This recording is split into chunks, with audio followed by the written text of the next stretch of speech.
Historia 1. La herencia anunciada antes de morir. Algunas personas esperan morirse para dejar herencias, otras prefieren destruir a su familia mientras aún pueden verlo con sus propios ojos. Quédate hasta el final y suscríbete a Diario de Relaciones, porque esta historia demuestra que el dinero también mata, aunque no toque un arma. Don Julián llevaba meses preparando esa Navidad con una meticulosidad que nadie en la familia habría imaginado. No lo hacía movido por la nostalgia ni por el deseo de reunir a los suyos en un último gesto de amor, sino por una necesidad silenciosa y profunda de cerrar cuentas pendientes que llevaba años acumulando en su interior. Sabía que el tiempo se le estaba acabando, lo sentía en el cuerpo, en el cansancio constante, en la forma en que los días parecían repetirse sin promesas nuevas. Y durante todo ese tiempo había observado con amarga lucidez cómo sus propios hijos se transformaban en desconocidos, atentos únicamente cuando había algo que ganar, presentes solo cuando el beneficio parecía cercano. Convocó a toda la familia con la excusa de un brindis especial, algo sencillo, algo que no levantara sospechas. Nadie dudó. Pensaron que sería una cena más, una de esas reuniones en las que se repiten historias del pasado con una nostalgia ensayada y se habla del futuro con promesas que nadie tiene intención real de cumplir.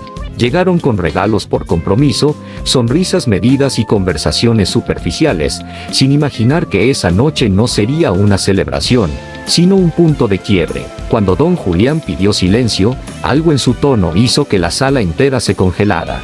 No alzó la voz, no necesitó hacerlo. Había en su calma una gravedad inquietante, como si cada palabra estuviera calculada para caer justo donde más dolía. No se trataba de un discurso emotivo ni de un brindis sentimental. Era otra cosa, algo definitivo. Con una serenidad que incomodó a todos, anunció que había decidido repartir su herencia en vida. No lo dijo como un gesto de generosidad, sino como quien revela un experimento. Explicó, sin rodeos, que no quería ayudar, sino observar, ver quién escuchaba con atención, quién reaccionaba con enojo, quién se sentía traicionado, quién fingía interés y quién dejaba caer la máscara. Cada nombre que pronunciaba parecía abrir heridas antiguas. Hijos que se creían favoritos descubrieron que no lo eran. Hijas que lo habían cuidado durante años sintieron que su esfuerzo había sido tomado como una obligación, y aquellos que casi nunca aparecían reclamaron con una indignación que rozaba lo absurdo, como si don Julián les debiera algo por haberlos engendrado. Las miradas se cruzaban con desconfianza, los murmullos crecían, y el ambiente se llenaba de una tensión espesa, cargada de resentimientos que llevaban décadas esperando una excusa para salir a la superficie. Nadie escuchaba ya por amor, sino por miedo a perder. La revelación más cruel llegó al final, cuando don Julián anunció que gran parte de su fortuna sería entregada a una nieta a la que casi todos habían despreciado durante años. Una joven callada, relegada en reuniones familiares, ignorada en conversaciones importantes. La única que lo visitaba sin pedir nada. La única que se sentaba a escucharlo sin mirar el reloj.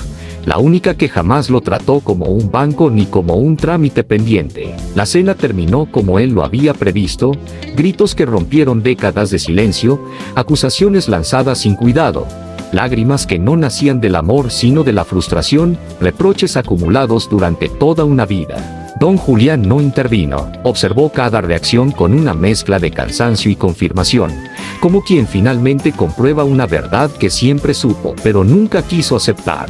Murió 2 semanas después, en silencio, sin discursos finales ni reconciliaciones de último momento. Lo que dejó no fue solo dinero ni propiedades, sino una familia fracturada de manera irreversible, incapaz de volver a reunirse sin recordar aquella noche. Su última Navidad no fue un acto de amor ni de perdón, sino la confirmación brutal de que el dinero, cuando se mezcla con el resentimiento, puede destruir incluso aquello que la sangre intenta sostener. Historia 2 es sobre el hijo que no sabía quién era. La Navidad debería ser un lugar seguro, pero hay familias donde sentarse a la mesa es más peligroso que quedarse solo. Esta es la historia de un hijo que celebró 30 Navidades creyendo que pertenecía, hasta que descubrió que todos sabían algo sobre él, menos él mismo. Si estas historias te estremecen, suscríbete a Diario de Relaciones y quédate hasta el final. Lo peor apenas comienza. Martín siempre creyó que la Navidad era el único día del año en el que su familia se sentía completa, no porque fueran especialmente unidos, sino porque ese día, al menos, todos fingían estarlo. La casa se llenaba de risas forzadas, de recuerdos repetidos una y otra vez, y de silencios incómodos que nadie se atrevía a señalar. Él jamás imaginó que ese silencio tenía nombre, apellido, y que era el mismo. Todo comenzó como una discusión trivial, una de esas que nacen del cansancio, del alcohol y de los años de resentimientos acumulados. Un comentario fuera de lugar, una broma mal recibida, y de pronto el tío Ernesto, el mismo que siempre había sido considerado el conflictivo de la familia, soltó una carcajada seca y dijo que ya estaba cansado de seguir participando en una mentira colectiva. Cuando pronunció la frase "él no tiene derecho a saber", Martín sintió un frío recorrerle la espalda. No entendía de qué hablaban, pero todos dejaron de mirarse entre ellos y lo miraron a él. La madre comenzó a llorar sin emitir sonido, el padre apretó los labios como si se hubiera quedado sin aire, y los hermanos bajaron la cabeza, incapaces de sostenerle la mirada. La verdad salió lentamente, como si incluso decirla en voz alta fuera peligroso. Martín no era hijo del hombre que lo había criado. Había nacido de una relación secreta, de una infidelidad que ocurrió antes del matrimonio, y la familia decidió ocultarlo para evitar el escándalo, para protegerlo, para protegerse a sí mismos. Lo más devastador no fue descubrir que su padre no era su padre biológico, fue entender que todos los demás lo sabían desde siempre. Cada abrazo, cada consejo, cada Navidad celebrada juntos había estado construida sobre una mentira compartida en la que él era el único excluido. Esa noche, Martín no gritó, no rompió nada, no se fue dando un portazo, simplemente se levantó de la mesa y entendió que la familia que lo había criado nunca lo había considerado lo suficientemente digno como para conocer su propia historia. Desde entonces, la Navidad dejó de ser una fecha, y se convirtió en una herida que vuelve a abrirse cada año. Historia 3. La hija que fue abandonada para salvar las apariencias. Hay madres que abandonan y hay familias enteras que ayudan a esconderlo. Suscríbete a Diario de Relaciones si crees que la verdad siempre encuentra la forma de volver. Laura creció creyendo que su familia era reservada, discreta, de esas que no ventilan problemas fuera de casa porque la gente no tiene por qué saberlo todo. Nunca imaginó que esa frase, repetida durante años como una enseñanza de valores, era en realidad una advertencia encubierta, una forma elegante de decir que había verdades tan incómodas que era mejor enterrarlas para siempre. Desde pequeña sintió que su madre cargaba con una tristeza difícil de explicar. No era una tristeza evidente, sino una que aparecía en momentos específicos, cuando Laura preguntaba por fotos antiguas, cuando hablaban del pasado, cuando alguien mencionaba la palabra primogénito en reuniones familiares ajenas. Su madre siempre desviaba la conversación, cambiaba de tema o sonreía con una rigidez que Laura aprendió a no cuestionar. Esa Navidad, la casa estaba especialmente llena. Abuelos, tíos, primos, todos reunidos como si quisieran reforzar una imagen de familia perfecta, unida, sólida. Laura notó que su madre estaba más nerviosa de lo habitual, revisando el teléfono constantemente, sobresaltándose con cada sonido del timbre, como si esperara algo o a alguien. Cuando la puerta finalmente se abrió, no fue para recibir a un invitado esperado, sino a una mujer que nadie reconoció de inmediato. No gritó, no hizo una escena. Simplemente dijo el nombre completo de su madre, con una voz firme pero cargada de años de silencio contenido. En ese instante, el ambiente cambió. El abuelo se puso pálido, la abuela se sentó sin decir palabra, y la madre de Laura quedó inmóvil, como si el tiempo se hubiera detenido. La mujer explicó que no venía a reclamar dinero ni perdón. Solo quería conocer la verdad. Contó que había sido entregada en adopción siendo apenas un bebé, sin explicaciones claras, con documentos incompletos y con una sensación constante de haber sido abandonada por algo que nunca entendió. Dijo que había pasado toda su vida preguntándose qué había hecho mal para ser descartada incluso antes de poder hablar. Laura escuchaba sin poder apartar la mirada. Cada gesto de esa mujer le resultaba inquietantemente familiar. La forma de tocarse las manos cuando estaba nerviosa, la manera de mirar al suelo al hablar de cosas dolorosas, incluso la risa breve y contenida. Era como mirarse en un espejo que mostraba una versión de sí misma que había crecido sin abrazos, sin explicaciones y sin respuestas. La confesión llegó sin adornos.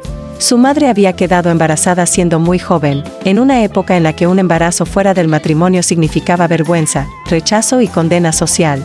La familia decidió que lo mejor era hacerla desaparecer, entregar a la niña y seguir adelante como si nada hubiera ocurrido. No fue una decisión individual, fue colectiva. Todos lo sabían. Todos participaron. Todos callaron. Laura sintió náuseas al entender que su infancia, que ella siempre consideró normal y feliz, había sido construida sobre la negación de otra vida, de otra hija, de otra historia. Mientras ella celebraba cumpleaños, otra niña crecía preguntándose por qué nadie la había elegido. Mientras ella recibía regalos de Navidad, otra pasaba esas fechas imaginando un hogar que nunca conoció. La madre intentó justificarse, habló del miedo, del que dirán, de las presiones familiares, de lo difícil que fue para todos. Pero esas palabras se sintieron vacías frente a una mujer adulta que había cargado con ese abandono durante décadas. La noche terminó sin abrazos ni reconciliaciones. La mujer se fue sin promesas, sin lágrimas, sin escenas dramáticas. Laura entendió que no todas las heridas buscan cerrarse. Algunas solo necesitan ser nombradas para dejar de doler en silencio. Desde ese día, Laura ya no pudo mirar a su familia de la misma manera. Entendió que, a veces, las familias no se rompen por falta de amor, sino por exceso de cobardía. Historia 4. El crimen que se confesó en Nochebuena. Esta no es una historia de infidelidad. Es una historia donde la sangre y el silencio fueron cómplices durante décadas. Quédate hasta el final y comenta si crees que algunos secretos deberían morir con quien los cometió. Durante años, la familia Ortega fue sinónimo de respeto. Nadie dudaba de su rectitud, de su moral, de su aparente unión inquebrantable. Eran el ejemplo perfecto de cómo debía verse una familia estable, celebraciones puntuales, sonrisas educadas y un silencio casi religioso sobre los temas incómodos. Pero esa Nochebuena, algo se sentía distinto desde el principio. El padre, un hombre siempre autoritario y controlado, estaba extrañamente callado.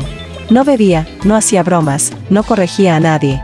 Observaba la mesa como si fuera la última vez que la viera, como si cada rostro frente a él le recordara una deuda pendiente. Cuando pidió la palabra, nadie imaginó lo que estaba a punto de ocurrir. Pensaron que sería un brindis, un discurso emotivo, quizá una reflexión sobre la familia. Pero su voz no tenía emoción, solo cansancio. Un cansancio profundo, acumulado durante décadas. Confesó que la desaparición de su hermano menor, ocurrida hacía más de 20 años, no había sido un accidente ni una fuga voluntaria como siempre se dijo. Aquella noche discutieron. Una discusión que empezó por dinero, por resentimientos viejos, por comparaciones que nunca sanaron. Un empujón se convirtió en un golpe. El golpe, en muerte. La madre bajó la cabeza antes de que él terminara de hablar. Ella lo sabía. Había ayudado a limpiar la sangre, a inventar la historia, a sostener la mentira. Los hijos mayores también lo sabían. Crecieron entendiendo que había temas prohibidos, zonas oscuras de la casa que no debían cuestionar. El cuerpo nunca fue encontrado porque lo enterraron bajo los cimientos de la misma casa en la que celebraban cada Navidad. Cada risa, cada cena, cada abrazo había ocurrido literalmente sobre un muerto. El padre explicó que no hablaba por remordimiento, sino por agotamiento. Que ya no podía seguir cargando con un secreto que había moldeado toda su vida, que había convertido el amor familiar en una sociedad silenciosa de encubridores. Mientras hablaba, uno de los hijos comenzó a llorar. No por la muerte del tío, sino por entender que su infancia había estado vigilada por un pacto criminal. Que su concepto de familia se había construido sobre una tumba. Antes de que alguien reaccionara, se escucharon sirenas a lo lejos. La madre había llamado a la policía minutos antes, incapaz de seguir sosteniendo la mentira. Esa fue la última Navidad que compartieron juntos. La casa quedó vacía semanas después, clausurada por la investigación. La familia se dispersó, no por el crimen en sí, sino porque el silencio que los había unido durante años finalmente se rompió. Y así quedó demostrado que algunas familias no se destruyen cuando se conoce la verdad, sino porque la verdad tarda demasiado en salir. Después de escuchar estas 4 historias, queda una sola pregunta flotando en el aire: ¿la Navidad realmente une a las familias, o solo obliga a enfrentar verdades que llevaban años escondidas? Cuéntanos en los comentarios cuál de estas historias te impactó más y por qué, porque a veces compartir lo que sentimos también es una forma de sanar. Y si crees que estas historias merecen ser escuchadas, suscríbete a Diario de Relaciones para seguir descubriendo relatos reales, intensos y sin filtros sobre familia, amor, traición y las verdades que salen a la luz cuando todos se sientan a la misma mesa.